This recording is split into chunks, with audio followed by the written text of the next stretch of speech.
All right, Chapter 5, Section 4, Special Products. Okay. Most of this is just rehashing 5.3. The first thing we talk about is FOIL method. Okay. And FOIL method is just a mnemonic device in order to multiply a binomial times a binomial. Okay. And so if you look at example 1, we have x minus 3 times x plus 4. All right, we did this in section 5.3. Okay. But the FOIL method is just a mnemonic device to help you remember to multiply all the parts. Okay. So the first thing it says is F. F stands for multiply the first terms of each parentheses. So x times x gives me x squared. That's your F. All right. O stands for multiply the outside terms.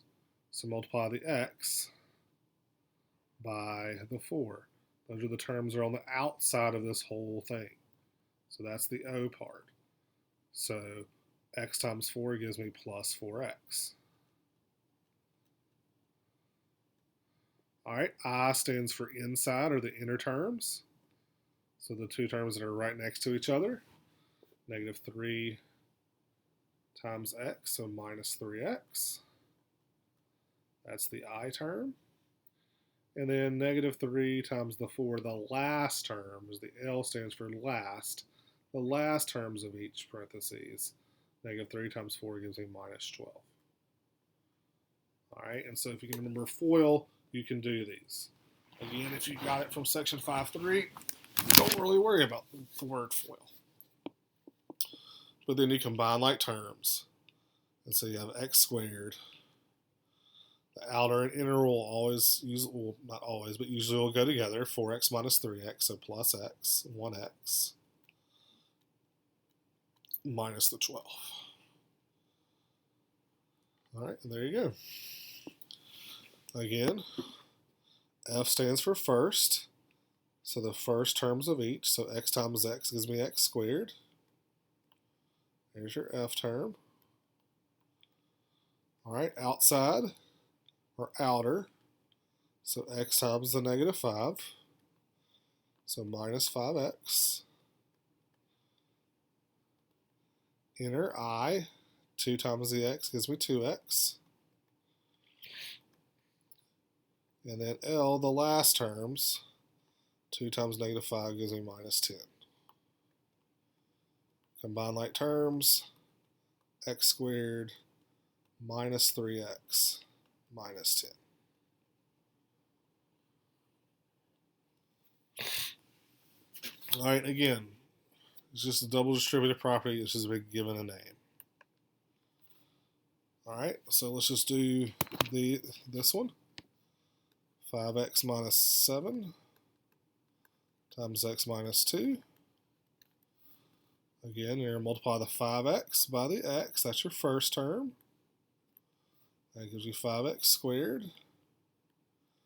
Then you multiply the 5x by the negative 2.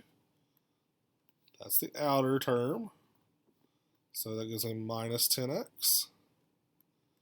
Then you come through and multiply the negative 7 by the x. That's your inner. So minus 7x. And then negative 7 times negative 2 gives me a positive 14. Combine the outer and inner terms, because that's what most likely will combine. Minus 17x in the middle, plus the 14. That's all there is to it. All right, let's try this one.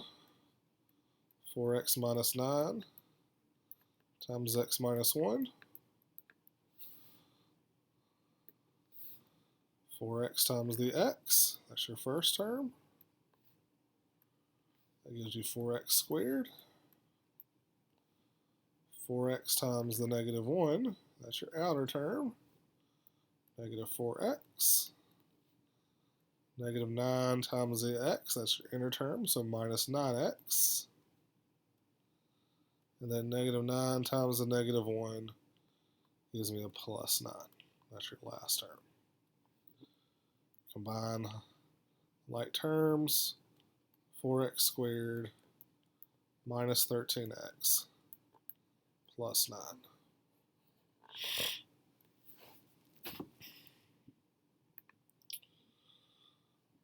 All right, if you have a number in front, like we do here, the 2, I'm just going to leave the 2 where it is, and I'm going to do my FOIL, or I'm going to multiply the binomials, and then multiply the 2 through. Okay, so I'm going to leave the 2 where it is, and I'm going to do a big parentheses, and I'm going to do y times the 2y, which gives me 2y squared, y times the negative 1, so minus y. I'll go ahead and put the 1. 6 times 2 gives me the 12y. 6 times negative 1 gives me the minus 6. Okay, so just doing that FOIL and then just leaving the 2 hang out there. When you combine like terms, inside the parentheses, you get 2y squared plus 11y minus 6. Then finally, I'll distribute this 2 all the way through. So that 2 will say 2 times 2 gives me the 4y squared. 2 times the 11y will give me 22y. And then 2 times the negative 6 will give me a minus 12. So if you have that constant coefficient number out front, just wait until the very end and distribute it through. So try your practice 3. I'll leave the 3. Multiply x times 3x, that gives me 3x squared. X times the negative 1 gives me minus 1x. 5 times the 3x gives me 15x. 5 times the negative 1 gives me minus 5. Combine like terms. 3x squared plus 14x minus 5. And finally distribute the 3. 9x squared plus 42x minus 15.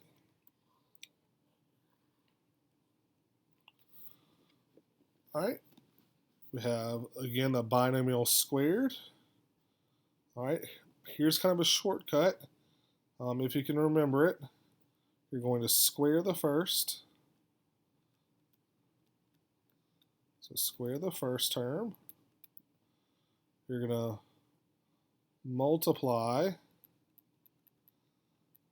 the 2 terms and double.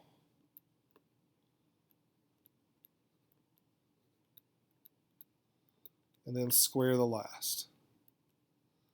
Okay, this is a shortcut, but again, you got to memorize it. So for a lot of you might just want to write it out like we did the other one. And I'll show that here in a second. All right, so again, the shortcut would be square the first. 3 times 3 is 9, y times y is y squared. So we have 9y squared. That's your squaring the first. And then you would multiply the 3y times the 1, which gives me 3y. Double that to give you 6y.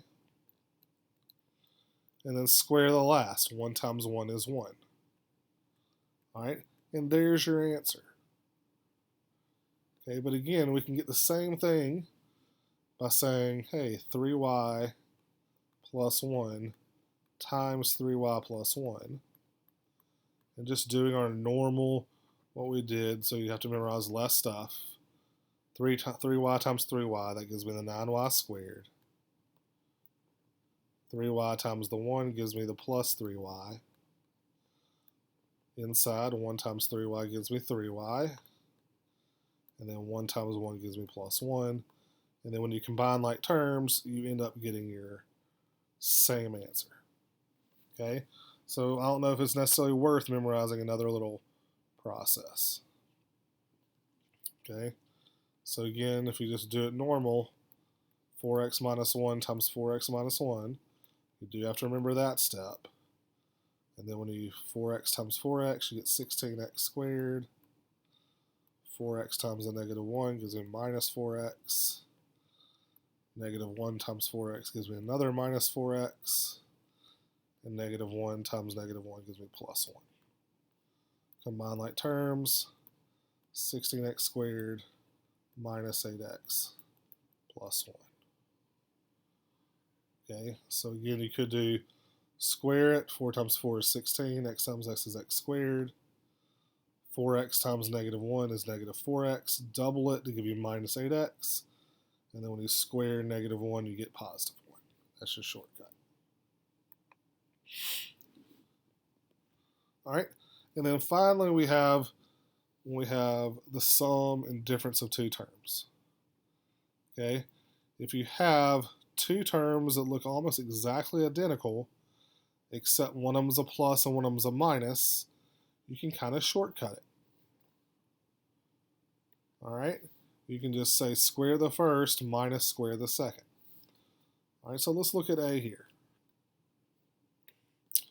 A, I do have this 4 out in front, so I'm just going to leave the 4 out in front. All right, but the x plus 4 times x minus 4. Let me just show you without the shortcut here for a second. All right, again, this one has the 4 out front, so just kind of hang out there. If you were to multiply it out normal, x times x, that gives me x squared. X times minus 4 gives me a minus 4x. And then you go 4 times x gives me plus 4x. And then 4 times negative 4 gives me a minus 16. All right, but you'll notice there that those two inner terms there end up canceling out because one of them's minus, one of them's plus. So you end up having that first term, x squared. Those two terms cancel out, and you'll be left with minus 16. Okay, so you could have just said square the first, put a minus, square the last. All right, and then you distribute through. 4x squared minus 64 is your answer for A. All right, for B, if we do our shortcut on this one, we'll see 6t plus 7, 6t minus 7. So they're the same except one of them's plus, one of them's minus. All right, so all we have to do according to our shortcut is square the first. 6 times 6 is 36. So you get 36t squared.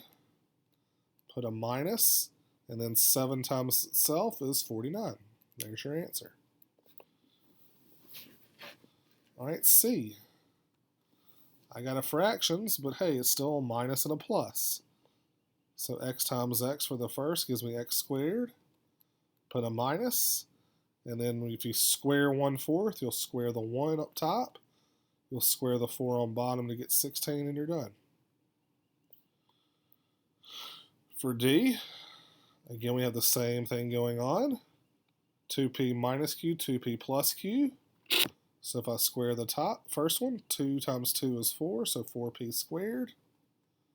Minus, square the last, q times q is q squared. All right, and then for E, we got bigger terms, but they're exactly the same, minus and plus. So 3 times 3 is 9. And x squared times x squared is x to the 4th. Since they're the same but different signs, I put a minus. And then 5 times 5 is 25 with a y times y, which is y squared. And that's your difference of two squares. So you can memorize the rule, which makes it really easy, or you can just do normal and then the two terms cancel out.